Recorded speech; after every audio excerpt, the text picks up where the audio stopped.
How's it going, YouTube? This is GTA Overthought coming at you with a remake of my Zirconium Stratum video. I think we can all agree that it was pretty damn shitty. I was using a improvised mic with no pop protector and zero experience on how to make these videos. One more thing before we start, thanks for all the comments and criticism, guys. I appreciate it. Thanks for watching. This video will be the exact same footage, but I will redo pretty much the whole dialogue. I have a brand new mic. I'm way better suited to make these type of videos now. I think I know what I did wrong, so without further ado, let's go ahead and get right into the action.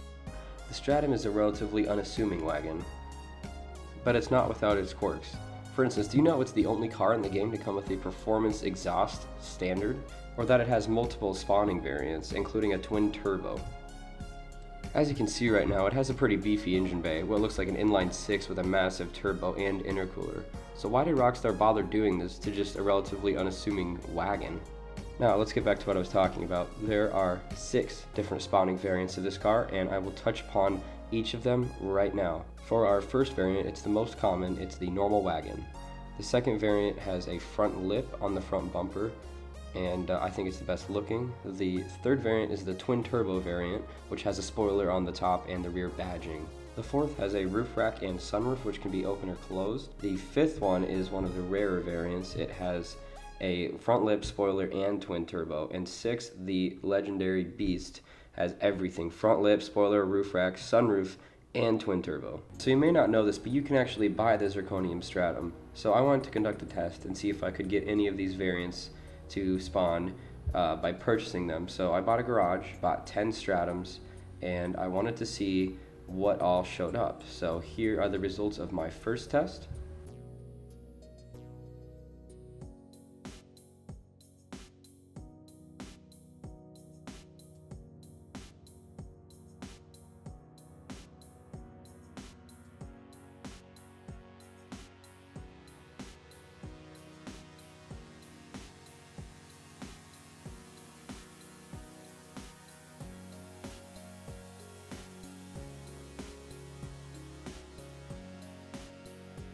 So by purchasing 10 Stratums online for $10,000 each at $100,000, I was guaranteed to get one twin turbo variant with the badging and the spoiler, which I show here, and one of the front lip variant, which I would assume some of you would want over the standard wagon. So it is a 1 out of 10th chance.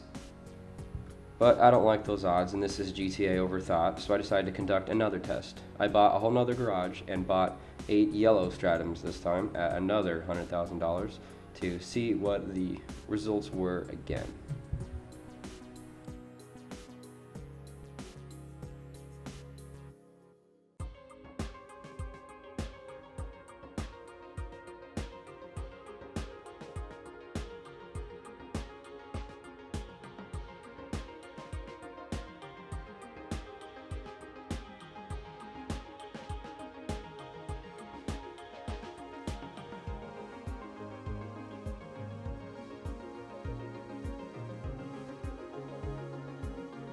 As you can see, this test fared a little better with 2 of the front lip Stratums and just 1 more twin turbo spoiler, but I have a feeling if I were to do it again, I would probably get another twin turbo variant.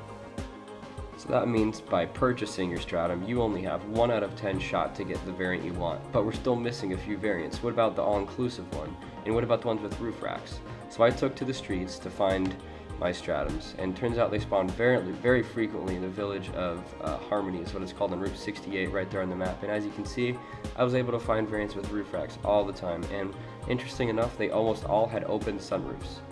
I even found that the twin turbo variant spawned very frequently. I was only able to not find this variant, number 6, the one with everything. So that means you are able to purchase variants 1, 2, and 3, as you can see here, but you have to go out on the street to find variants 4 and 5. Sadly though, this means variant 6 is probably lost to the old gen consoles, and if you have one, you have one of the rarest cars in GTA Online, and you should be very proud of it. Alright, so now let's talk about this twin turbo variant, the legendary twin turbo wagon in GTA Online. So, is it different than the normal? Absolutely not. It handles the exact same, has the exact same performance, and as you can see by the twin turbo engine bay, it has the standard single turbo and the exact same engine model. Performance is the exact same, sadly. Does this make it a bad car? Absolutely not. It is actually pretty quick for its class and is very unique with the different spawning variants. This just goes to prove that if you look hard enough, there are still vehicles out there that you can find like this, and if you're like me, you'll make the search for it. You just have to know where to look.